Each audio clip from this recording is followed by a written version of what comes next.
Mr. Speaker, given the projected revenue and grants against the projected expenditures, the fiscal gap of fiscal deficit is projected to decline from Kenya shillings 718.0 billion, equivalent to 4.4% of GDP in financial year 2023-2024, from a projected Kenya shillings 840.9 billion, equivalent to 5.8% of GDP in financial year 2022-2023.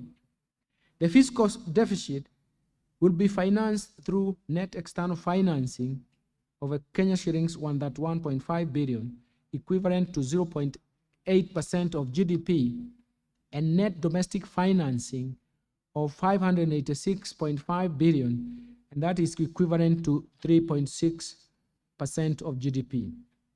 Mr. Speaker, our medium-term fiscal consolidation policy targets to progressively reduce the level of fiscal deficit from the expected 5.8% of GDP in financial year 2022-2023 to 3.6% of GDP in the financial year 2026 to 2027. Let me turn to public debt management, Mr. Speaker. Kenya's public debt remains sustainable, but with elevated risks of debt distress due to persistent global shocks that adversely affect the liquidity ratios. The depreciation of the Kenya shilling against major currencies and the rise of interest rates have elevated cost of debt service.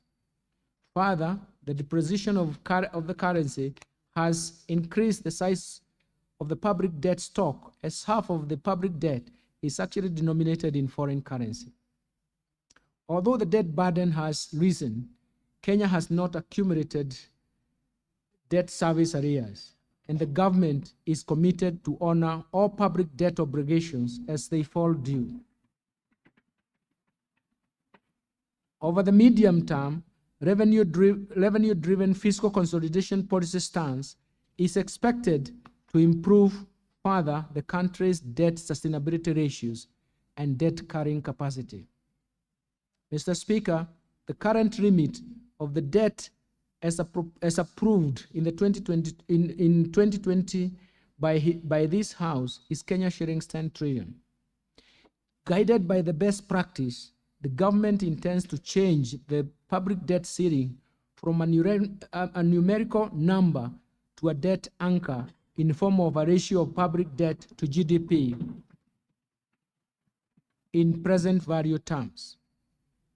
The proposed change to the debt ceiling provides an appropriate guide for optimal level of public debt based on the country's ability to pay. This is the debt carrying capacity that can objectively be assessed, as well as provide directions on information on debt accumulation or reduction from time to time. In order to anchor debt ceiling in a statute, the National Treasury developed a Public Finance Management Amendment Bill 2023, which has been submitted to this august House for enactment. The bill was subjected to public participation in line with the requirements of the Constitution of Kenya on transparency and accountability in public policy formulation. I urge the honorable members to prioritize and consider this bill favorably.